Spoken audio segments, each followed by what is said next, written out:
Tapi pada intinya adalah PHK.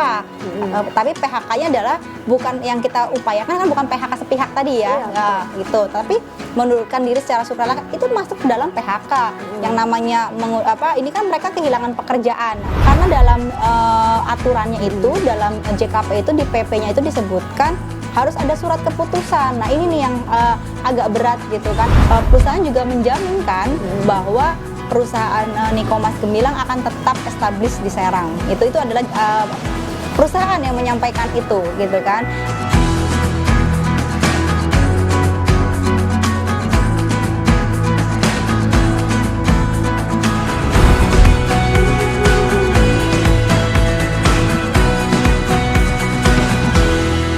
Assalamualaikum warahmatullahi wabarakatuh. Bertemu lagi dengan saya Nindya di acara podcast Banten News. Gimana Sobat Banten News hari ini kabarnya? Semoga kita semua selalu diberikan kesehatan ya. Hari ini saya akan membawakan topik yang cukup hangat nih di Provinsi Banten.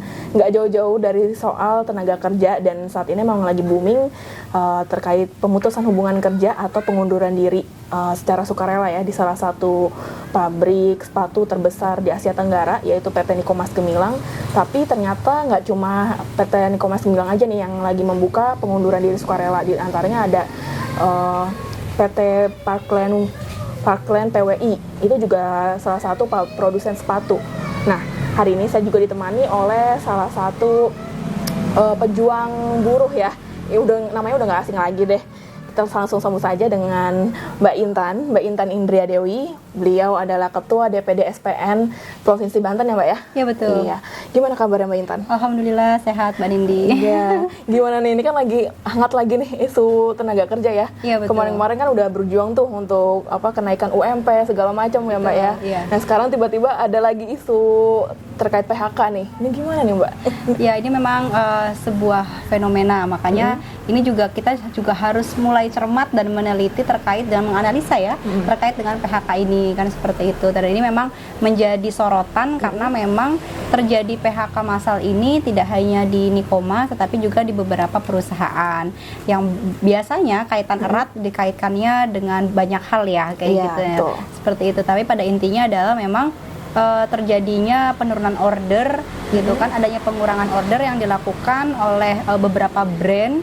Kalau di Nikomas sendiri kan ada brand Nike, Adidas dan juga Asics gitu, seperti itu. Iya, tapi katanya kalau waktu itu berdasarkan wawancara saya dengan salah satu orang di Nikomas gitu kan, katanya ini keadaan udah emang berlangsung dari tahun sebelumnya Mbak ya? Iya betul. Iya. Jadi memang ada penurunan order itu dimulai sejak tahun lalu di 2022 ada penurunan order, dimulai dari pertengahan tahun.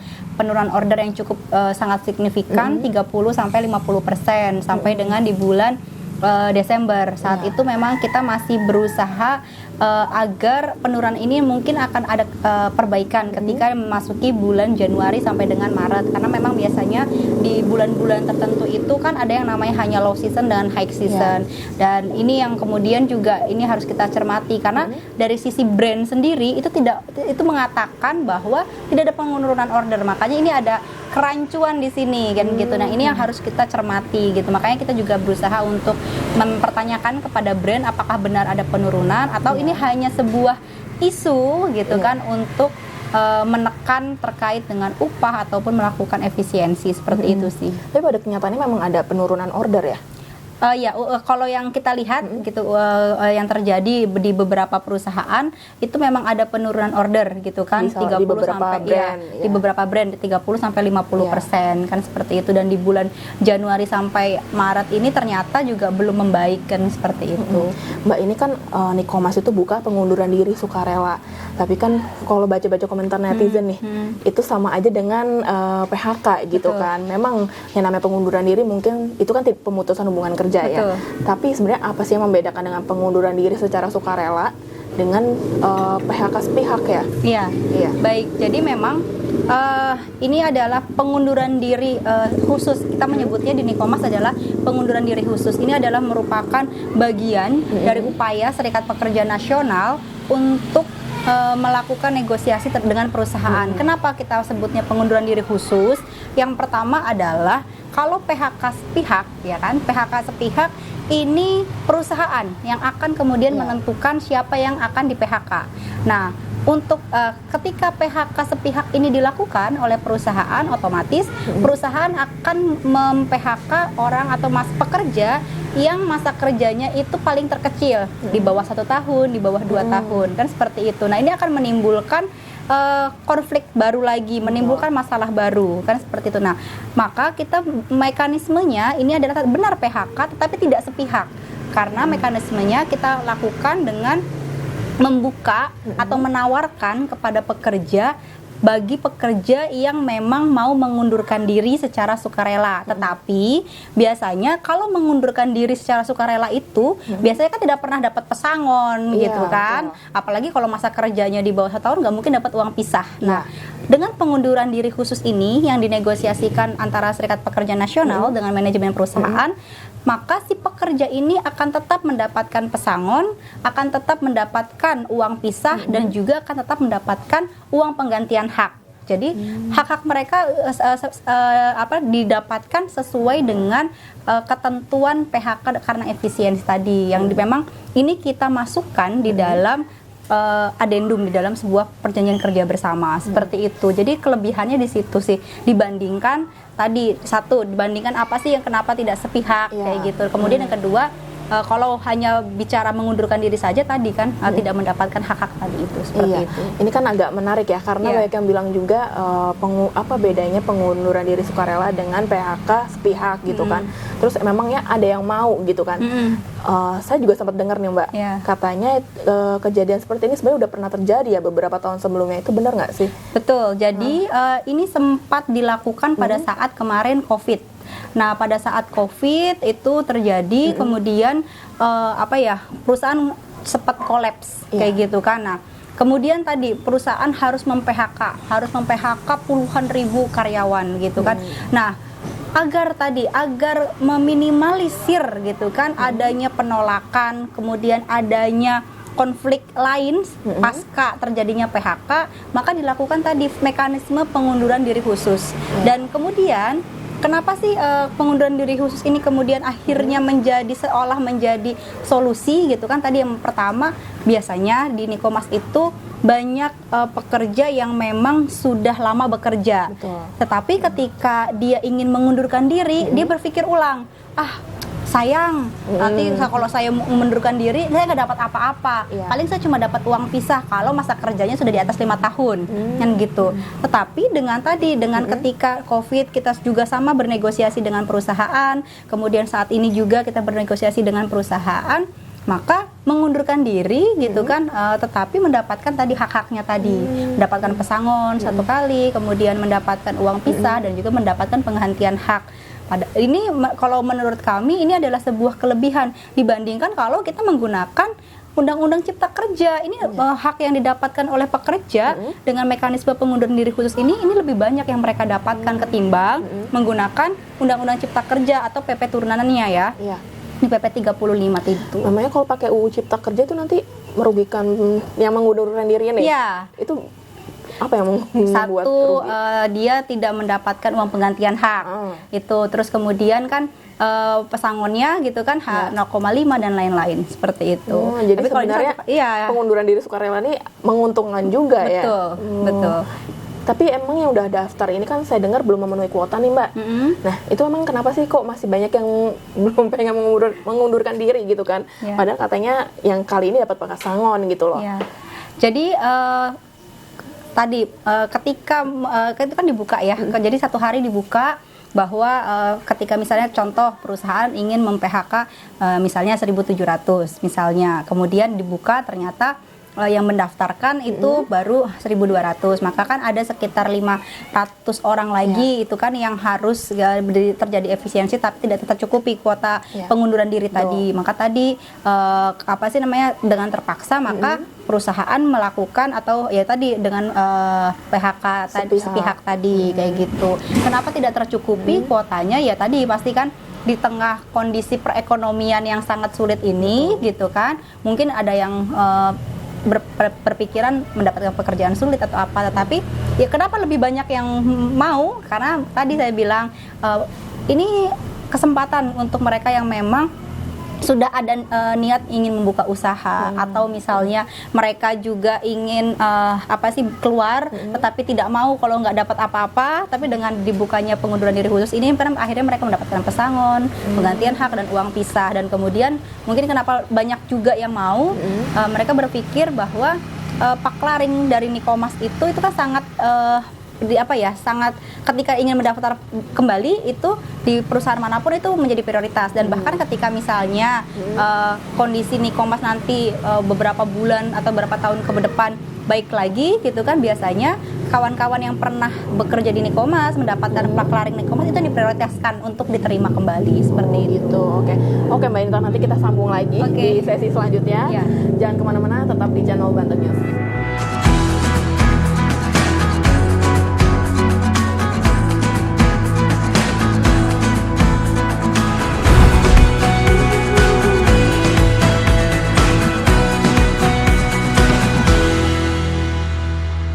Oh iya, Sobat Banten News, ketemu lagi dengan saya Nindya.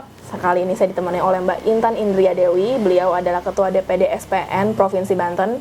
Saat ini kita sedang membahas isu yang lagi hangat, yaitu tentang pengunduran diri sukarela di PT Nikomas Gemilang yang akhirnya menuai unjuk rasa ya, karena kuotanya yang tidak memenuhi, akhirnya jadi ada PHK sepihak dari perusahaan. Nah, ini banyak banget karyawan yang merasa keberatan dan menolak adanya PHK sepihak tersebut. Nah, kita lanjut lagi obrolan kita tadi ke Mbak Intan ya. Mbak, ini kan sempat beredar tuh ya pas munculnya pengumuman pengunduran diri sukarela gitu. Nah, itu tuh ada sempat yang katanya di grup WhatsApp terkait penghitungan simulasi masa kerja sekian nanti dapatnya berapa gitu kan pesangonnya. Itu tuh benar atau enggak sih? Sebenarnya kan katanya dari pihak perusahaan tidak benar. Nah, itu sebenarnya gimana nih kalau dari SPN sendiri, kan katanya koordinasi dengan pihak perusahaan ya? Kalau makanya tadi yang pertama adalah harus dilihat dulu gitu kan. Yang pertama adalah dilihat dulu pesangonnya, kemudian masa kerjanya gitu kan, pengalinya, karena pengalinya ada di sana. Terus kemudian tadi saya sampaikan bahwa penghitungan antara Undang-Undang 13 dengan Undang-Undang Cipta Kerja ini kan namanya ada perubahan gitu kan, ada perubahan yang sangat signifikan gitu kan. Jadi kalau misalnya penghitungan itu menggunakan Undang-Undang 13, makanya pasti akan berbeda dengan penghitungan menggunakan Undang-Undang Cipta Kerja. Karena walaupun kita saat ini menolak, mau bagaimanapun itu tuh yang sepertinya sangat sedang diinikan kan ya. Nah, itu yang pertama. Kemudian yang kedua, kalau misalnya ada beredar bahwa sudah ada yang dapat, kayaknya kan yang pertama ini masih dibuka, kemarin baru dibuka gitu kan. Kalaupun memang sudah ada yang mendapatkan atau nama-nama yang masuk, yang dibuka pendaftaran, kemudian dibuka siapa yang ingin mengundurkan diri. Nah, itu nanti kan masih dalam proses tuh. Makanya saya juga kaget kalau udah ada yang dapat, kayak masih dalam proses kan seperti itu. Itu sih sebenarnya. Tapi maka memang ada perbedaan antara penghitungan dengan Undang-Undang 13 dengan perhitungan menggunakan Undang-Undang Cipta Kerja. Tetapi yang perlu digarisbawahi lagi adalah tadi saya sampaikan, kita berusaha agar yang didapatkan oleh pekerja itu adalah pesangonnya satu kali aturan, bukan 0,5 ya. Kan kalau di PP 35 0,5. Nah, tapi di sini adalah satu kali aturan. Kemudian dengan mendapatkan penggantian hak di Undang-Undang Cipta Kerja itu nggak ada penggantian hak, tetapi kita negosiasi dan di PKB itu mendapatkan penggantian hak kan kayak gitu. Terus kemudian ditambah dengan masa kerja dan lain sebagainya. Itu masa kerja itu kan sangat berpengaruh ya. Seperti itu sih Mbak gitu. Makanya jadi kalau misalnya ada yang beredar ya itu kan ya tadi harus dipertanyakan yang sama orang yang mengedarkan itu, dia menghitungnya pakai apa kan kayak gitu. Soalnya itu sempat heboh juga akhirnya jadinya tadi ada sempat baca sih di salah satu portal berita gitu. Ada yang sudah mendapatkan pesangon dan itu katanya nggak sesuai dengan masa kerjanya dia gitu. Dia agak kecewa atau gimana gitu. Iya, dan kalau memang dia merasa ada perbedaan, mungkin bisa dikonsultasikan dengan serikat pekerja kan kayak gitu, agar dibantu dihitung gitu kalau memang tidak sesuai. Makanya kan ketika mereka menandatangani gitu kan, mendatangani pemutusan hubungan kerja tersebut, itu kan di situ biasanya kan ada tuh nominalnya berapa. Makanya kita sih menyarankan agar apapun itu yang ditandatangani oleh pekerja tolong dikonsultasikan dengan serikat pekerjaannya dulu gitu, agar tadi tidak ada miss gitu kan penghitungan atau apapun itu. Karena kalau sudah ada miss penghitungan dan dia sudah tanda tangan, ini yang agak berat. Tetapi kalau dikonsultasikan lebih awal gitu kan. Nah ini akhirnya pekerja juga mendapat gambaran kan gitu kan, sehingga tidak ada hal-hal tadi ada miss penghitungan atau apapun itu. Seperti itu sih Mbak. Iya. Sama ini Mbak, tadi itu kan pagi-pagi katanya ada demo nih di Iya. PT Nikomas Gemilang itu karena banyak yang tidak setuju adanya PHK sepihak Iya, gitu betul. kan. Nah ini bagaimana dari perspektifnya Mbak Intan gitu ya terkait hal tersebut gitu? Ya, kalau dari perspektif saya yang pertama adalah dari perspektif serikat pekerja, karena memang kita mengupayakan sebenarnya tidak ada satu orang pun pekerja yang ter-PHK, tetapi kalaupun sampai harus ada pengurangan gitu kan, kita kan tadi mengupayakan salah satunya dengan pengunduran diri khusus, tapi ternyata tidak memenuhi kuota. Nah makanya akhirnya diambil oleh perusahaan gitu kan. Nah sampai sejauh ini kita dari serikat pekerja pasti akan selalu mendampingi kawan-kawan yang sedang saat ini melaporkan atau mengeluhkan ataupun menolak terkait dengan hal-hal tersebut. Jadi tetap dari serikat pekerja kami akan tetap mendampingi sampai beberapa proses yang mungkin bisa kita tempuh kayak gitu. Cuma ada satu kekhawatiran saja gitu kan, kalau misalnya hal ini nanti tidak bisa teratasi dengan baik, kita sedang mengupayakan agar ini bisa selesai dalam hanya ranah bipartit saja gitu kan, sehingga pekerja tetap mendapatkan hak-haknya tadi yang satu kali, kemudian penggantian hak dan juga uang pisah dan juga masalah seperti itu. Karena saya hanya khawatir gitu kan kalau misalnya sampai larinya ke ranahnya PHI gitu kan, ini akan diputuskannya sesuai dengan Undang-Undang Cipta Kerja. Tetapi lagi-lagi kita sebagai serikat pekerja tidak mungkin menyarankan untuk si pekerja itu di PHK, tidak akan pernah. Makanya kita tetap menolak gitu kan, sampai kapanpun kita akan berusaha memaksimalkan agar pekerja itu tetap mendapatkan tetap bertahan dengan pekerjaannya seperti itu. Tapi tadi saya dapat info terakhir nih Mbak, itu kabarnya belum ada keputusan gitu. Jadi perusahaan masih ingin memakai keputusannya sendiri, yaitu tetap adanya PHK sepihak ya. Iya, nah, ini memang masih ini tadi saya bilang masih dalam tahap negosiasi, tapi apapun itu kita pasti mengupayakan yang terbaik sih untuk kawan-kawan pekerja dan juga anggota Serikat Pekerja Nasional pastinya. Kalau di PT Nikomas sendiri tuh berapa banyak tuh Mbak anggota SPN?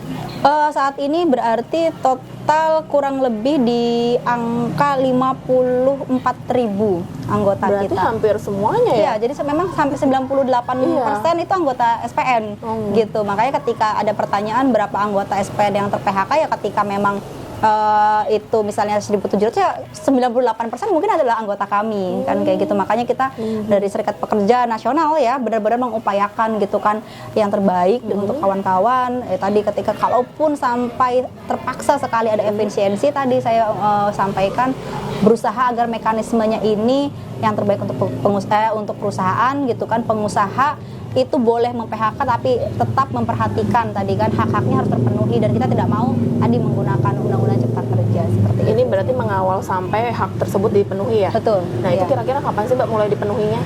Nah ini masih dalam proses ya Mbak. Masih dalam proses ya. Apa karena pengaruh juga nggak sebenarnya dari yang kuotanya berkurang ini, jadi menunggu sampai full dulu baru diproses gitu? Ya itu memang perusahaan kan masih mencoba yang sepihak itu, dan ini masih kita negosiasikan, makanya ini masih dalam proses yang cukup panjang sih sebenarnya. Tapi intinya adalah tidak akan satu peser pun tuh dikurangi untuk agar teman-teman pekerja mendapatkan haknya seperti itu. Berarti nanti kemungkinan ada demo nih kalau misalnya tidak sesuai dengan yang diharapkan. Kemungkinan itu adalah ketika memang ada kondisi yang tidak ada kesepakatan, kemungkinan itu adalah jalur yang kita tempuh, karena kan memang senjata terakhir Serikat Pekerja Nasional kan itu. Tapi sebenarnya kalau untuk masa kerja yang di atas, mungkin di atas 5 tahun gitu, itu berpengaruh nggak sebenarnya Mbak dengan adanya pengunduran diri ini? Sangat berpengaruh, karena memang kan masa kerja itu kan akan dihitung sebagai pengali juga ya di dalam pesangon ataupun uang masa kerja atau uang pisah itu, seperti itu sih gitu. Jadi sangat berpengaruh sekali. Makanya saya sampaikan kalau PHK sepihak yang dilakukan oleh perusahaan, pasti perusahaan itu memilih yang paling rendah masa kerjanya, karena kan mereka nggak mau rugi juga. Benar, kan kayak gitu. Seperti itu. Makanya sih sebenarnya. yang di bawah 2 tahun kena pasti, ya pasti kayak gitu. Oke Mbak Intan, tadi kan sempat dibahas nih apa sih pendampingan dari SPN gitu kan, tadi udah dijelasin. Terus saya saya juga sempat dengar dari orang dinas gitu kan, katanya mereka lagi mengusahakan dengan BPJS Ketenagakerjaan nih, agar yang terkena pemutusan hubungan kerja ini nanti bisa dapat JKP. Nah ini gimana nih, soalnya kan setahu saya juga JKP itu hanya mencantumkan yang pemutusan hubungan kerja ya, bukan pengunduran diri sukarela gitu. Ini bagaimana nih? Iya, jadi memang kemarin juga saya sempat melakukan koordinasi dengan pihak BP Jam Sostek ya, atau BPJS Ketenagakerjaan, karena kan berubah nama ya dari BPJS Ketenagakerjaan menjadi BP Jam Sostek, terkait dengan jaminan kehilangan pekerjaan atau JKP, yang mana ketika terjadi pemutusan hubungan kerja, maka pekerja wajib mendapatkan JKP. Nah, ini yang sedang kita juga lakukan upaya agar pekerja ini mendapatkan JKP tersebut, karena tadi saya sampaikan JKP ini nih kadang masih disclaimer. Kenapa disclaimer? Yang pertama adalah wajib menganggur 6 bulan berturut-turut kan gitu. Kemudian kalau misalnya tidak 6 bulan berturut-turut minimal 1 tahun. Kemudian adalah harus PHK kan, seperti itu. Kalau yang mengundurkan diri tidak mendapatkan. Nah, saya sampaikan dalam konteks saat ini yang dilakukan oleh perusahaan itu adalah efisiensi atau adalah PHK, tetapi mekanismenya saja yang kita buat berbeda, tapi pada intinya adalah PHK. Tapi PHK-nya adalah bukan yang kita upayakan, kan bukan PHK sepihak tadi ya, gitu. Tapi mengundurkan diri secara sukarela itu masuk dalam PHK. Yang namanya ini kan mereka kehilangan pekerjaan. Nah, maka mereka harus mendapatkan JKP tersebut itu. Nah, cuma yang harus juga dikawal adalah tadi, karena dalam aturannya itu dalam JKP itu di PP-nya itu disebutkan harus ada surat keputusan. Nah, ini nih yang agak berat gitu kan. Nah, makanya ini kemudian harus juga kita serikat pekerja tetap mendampingi agar surat keputusan ataupun paklarinya itu sesuai, yaitu adalah pemutusan hubungan kerja gitu, sehingga semua pekerja yang memang diputus hubungan kerjanya dengan masa kerja tadi minimal di atas 1 tahun tadi gitu kan, itu mendapatkan JKP tadi, jaminan kehilangan pekerjaan. Padahal makanya saya sampaikan salah satu concern ya dari SPN itu kan terkait jaminan sosial gitu kan. Nah, kita punya program jaminan sosial semesta sepanjang hayat. Kenapa sih JS3H ini? Karena tadi kita melihat bahwa jaminan sosial yang ada di Indonesia ini masih disclaimer, masih diskriminasi kan, seperti itu, dan tidak melindungi secara menyeluruh kan, seperti itu. Nah, makanya salah satunya yang harus kita kawal terkait dengan JKP ini, seperti itu sih Mbak. Jadi semoga tadi kawan-kawan yang kemarin terjadi PHK di Nikomas dan juga di perusahaan lainnya ini bisa didampingi dan mereka dapat mendapatkan JKP-nya. Itu sih beberapa upaya yang memang dilakukan oleh Serikat Pekerja Nasional. Infonya juga bakalan dapat pelatihan untuk wirausaha ya Mbak ya? Iya, itu salah satu bagian gitu kan. Karena kan ada beberapa mekanisme ya. Ada mekanisme yang uang secara langsung, kemudian ada juga pelatihan atau vokasi seperti itu. Seperti itu sih. Iya, jadinya yang diharapkan dari para pekerja ini kan nanti udah nggak dapat penghasilan nih. Setidaknya mereka punya usaha untuk menghidupi dirinya gitu ya. Betul. Oke, Sobat Banten News, tadi itu udah dibahas upaya-upaya apa yang akan dilakukan SPN terhadap para karyawan yang terkena pemutusan hubungan kerja atau PHK maupun pengunduran diri secara sukarela. Nah, nanti kita akan lanjut di sesi selanjutnya. Tetap di channel Banten News.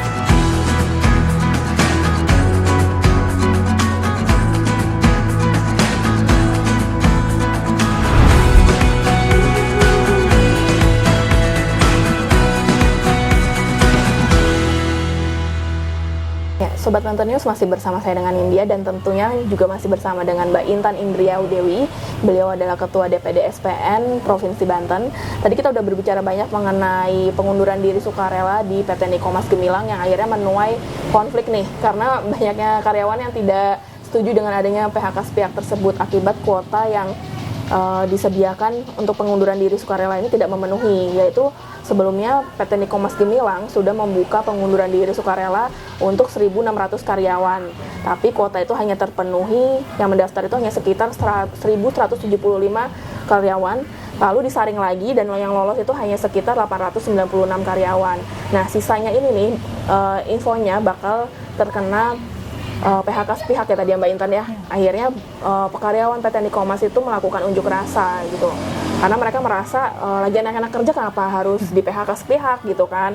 Nah Mbak Intan, saya dengar juga infonya ini perusahaan yang melakukan pengunduran diri kan nggak hanya Nikomas, tapi juga banyak tuh, ada dari PWI 1, terus sempat dengar juga ada pabrik baja ringan ya yang sudah melakukan PHK terlebih dahulu gitu kan. Terus ada juga dari pabrik karet kalau nggak salah yang ada di wilayah Jawilan. Nah, ini sebenarnya mereka-mereka ini tergabung nggak sih dalam SPN tadi, dan bagaimana dorongan dari SPN terhadap para pekerja yang terkena pemutusan hubungan kerja ini?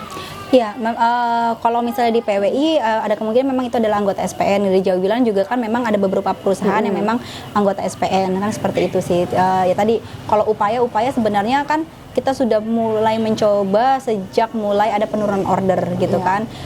Penurunan order itu kan saya sampaikan tadi di awal bahwa sudah terjadi sejak pertengahan tahun 2022.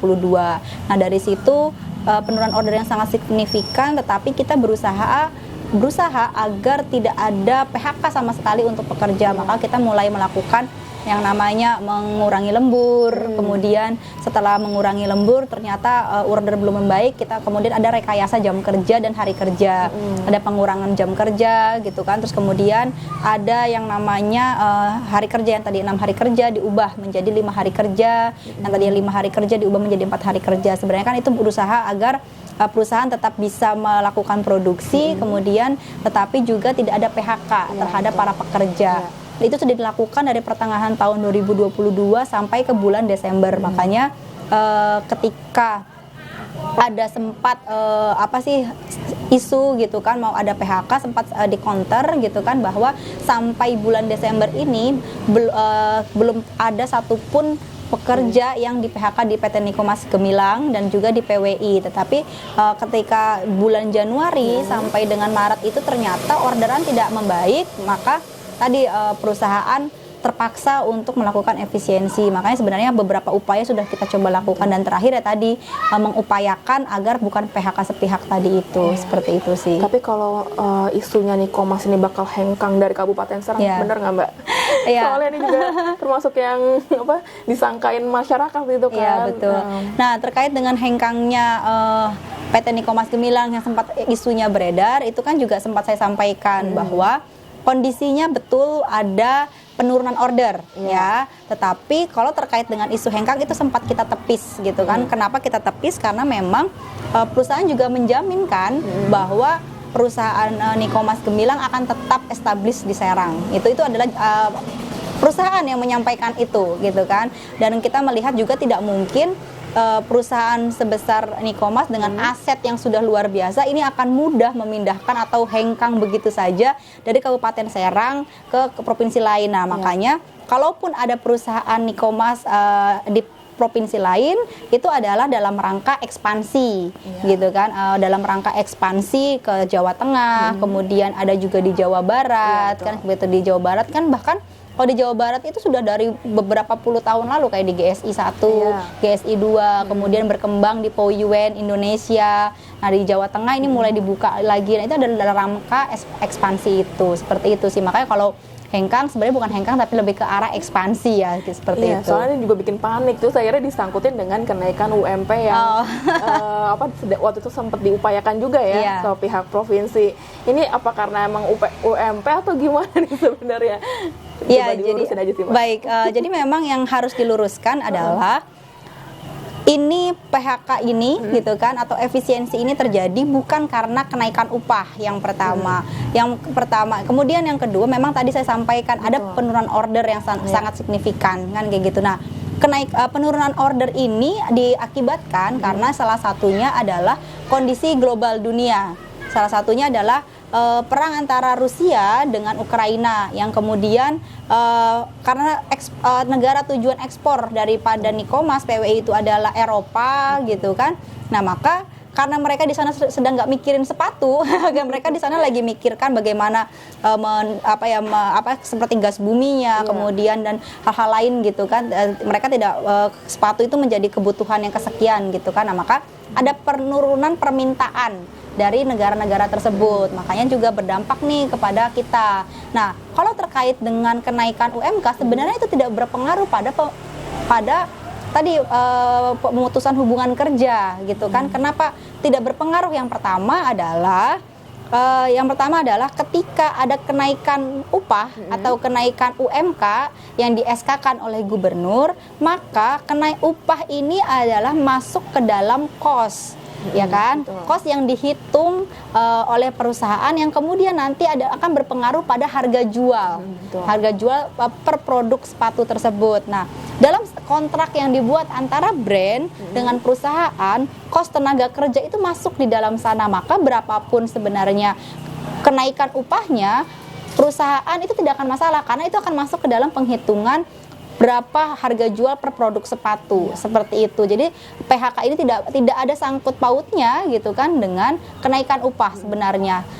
Ini benar-benar murni terjadi karena ada penurunan permintaan, ada penurunan order kan gitu. Maka ketika ada penurunan order, ada kelebihan manpower. Nah, kelebihan manpower ini gitu kan, yang kemudian bagaimana caranya dikondisikan agar tetap balance antara order dengan jumlah manpower atau tenaga kerja yang ada. Makanya tadi ketika ada penurunan order yang signifikan sampai berbulan-bulan, walaupun sudah kita lakukan tadi beberapa upaya dan rekayasa jam kerja, ternyata masih harus tetap ada terpaksa perusahaan melakukan efisiensi seperti itu sih. Iya. Gitu. Dan kabarnya nggak cuma di Kabupaten Serang ini ya Mbak Betul. Saya juga sempat dengar ada di mana-mana gitu kan, termasuk di daerah Jawa Tengah juga, Jawa Barat Iya, gitu. betul.